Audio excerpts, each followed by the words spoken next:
I've come in the woodshed. It's a bit cold out there, and I thought to myself, you know, everybody's working on the boats, they're doing whatever they're doing. There's people doing a bit of painting, there's people doing a bit of woodwork, and there's me out here just doing a bit of filming. So still can't warm up. Spray foam's going on the boat. That's interesting stuff. It's a fire resistant grade 1 foam that goes to insulate the boat, and basically with that spray gun he sprays foam everywhere. And that's it really. I wasn't allowed in the boat whilst he was spray foaming because it's carcinogenic. It's got some form of some toxic chemical in it which makes you go doolally. So he was wearing a filtration pack on his back. I think the important thing is if you're gonna do a sail away or get the boat spray foamed and you chip off all the spray foam on the batons, any part you've missed, you've got to refill that up with the spray, with your own little spray gun. The spray foam guy was saying that he can only get to so many places because it's been battened out. He gets to so many places, and what the lads on the fit out pontoon need to do is when we've peeled back the masking tape that's gone on all the batons that Muggins here did. That took me about 7 hours to masking tape all the batons twice.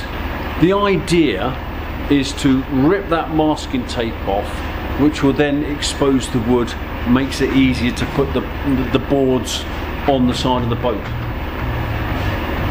So if you're doing it yourself, you need to make sure that if any part of the metal is exposed, you've got to, with your spray can, fill that gap in.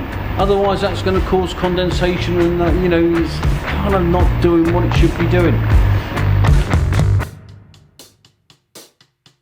That yellow tube is putting hot air into the boat, so it's not just me talking, that's providing some hot air into the boat, which dries out the boat, warming up the side panels, well, warming up the whole boat actually, allowing the spray foam to stick to the boat better.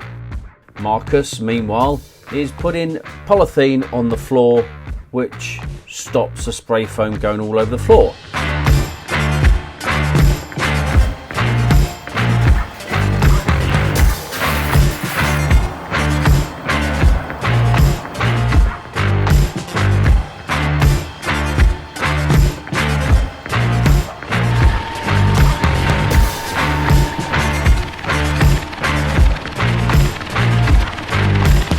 Uses quite a bit of hose.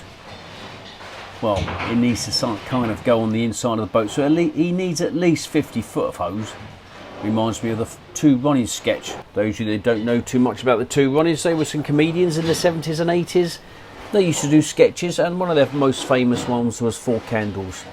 So if you look on the YouTube, Four Candles, not Four Candles, and this is like hose, not hose.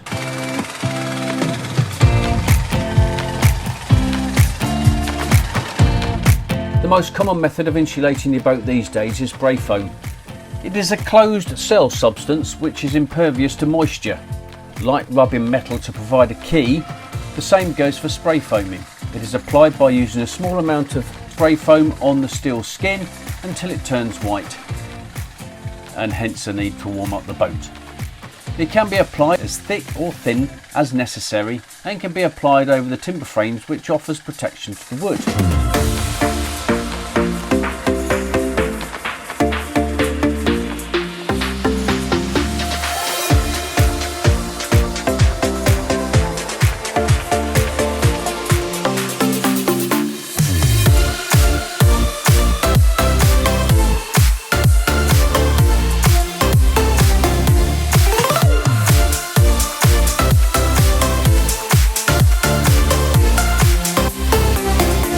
There is an open cell and closed cell foam.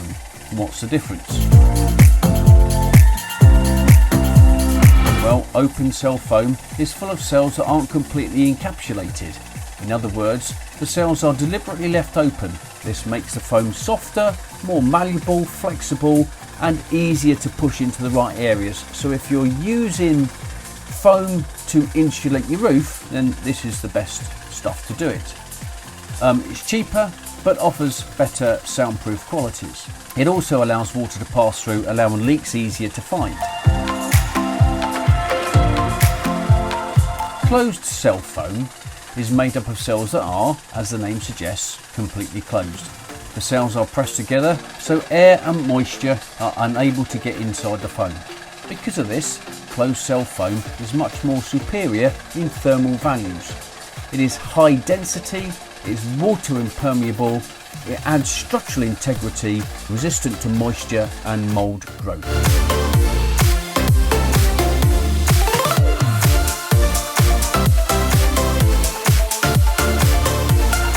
30mm of spray foam is generally what is required on a boat. Not sure I ever measured it, but the buttons were covered, so to me, you can't add any more. The prices of foam, well, they're about £35 per square foot plus VAT. The old foam fella was a really nice bloke. You know, after I spoke to him, he made me aware of a few things. There wasn't a lot of profit in doing my boat, as his nozzle broke, it cost nearly £200. There's a bit of sympathy there for him. The other bit of sympathy was it was a cold day, so foam takes longer to foam as it's cold. Clearly in the summer, the steel is warmer, so it takes less time to foam. Therefore you use less stuff. Together with a broken nozzle, I don't think he made an awful lot of profit out of my boat, which is, you know, a bit of a shame because he's a nice bloke. Other methods of insulating the boat, well, there's polystyrene and rock wool. Things to be aware when using polystyrene is it doesn't mix quite right with electricity. So if your electrical cables are close to the polystyrene, in time it will degrade the polystyrene. Rock wool, rock wool.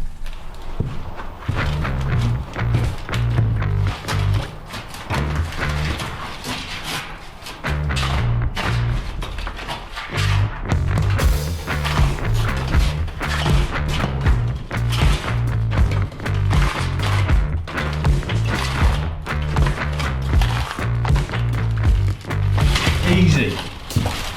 Oh, how good's that? Just ripping that down. Fantastic. Look at this. Just stands on it.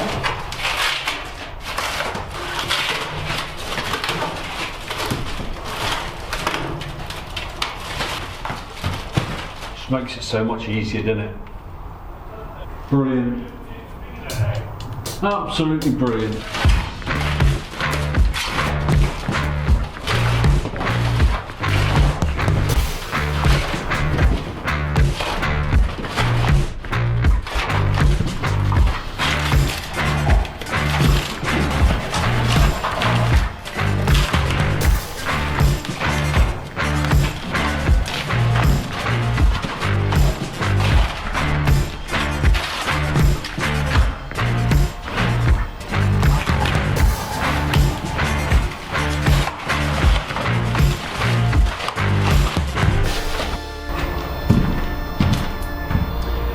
I get it's not finished. However, all the bits that I can do, i.e. I've ripped off all the tape from all the buttons, and that took me about an hour and a half. It took me longer to clean up afterwards. Once you rip the tape and the foam on top of the tape, once you rip that off and it's all on the floor, and then you tidied all that up, that took me longer than ripping the tape off. And you can see, well, I'll show you, you can see it makes such a difference.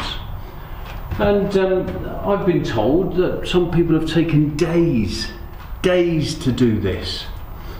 It took me an hour and a half and 2 hours to tidy up. Yeah. It makes sense. It absolutely makes sense that next time, or if ever you are going to spray foam a boat, put tape, double tape over the buttons.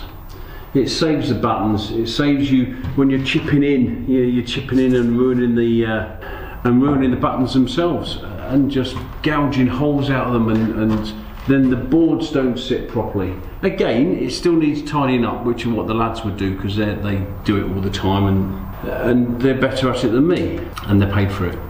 You know, in the space of 2 weeks, empty shell, and now I've got a boat that looks reasonable, is buttoned, it's spray foamed, it's almost ready for the next part of the journey, which is fitting it out for electrics. There we go. Top advice. Tape over the buttons. Job done. Thanks for subscribing. Thanks for liking, those of you that have done. And thanks for commenting, those that have done. It's just great. And yeah, there we go. See you later.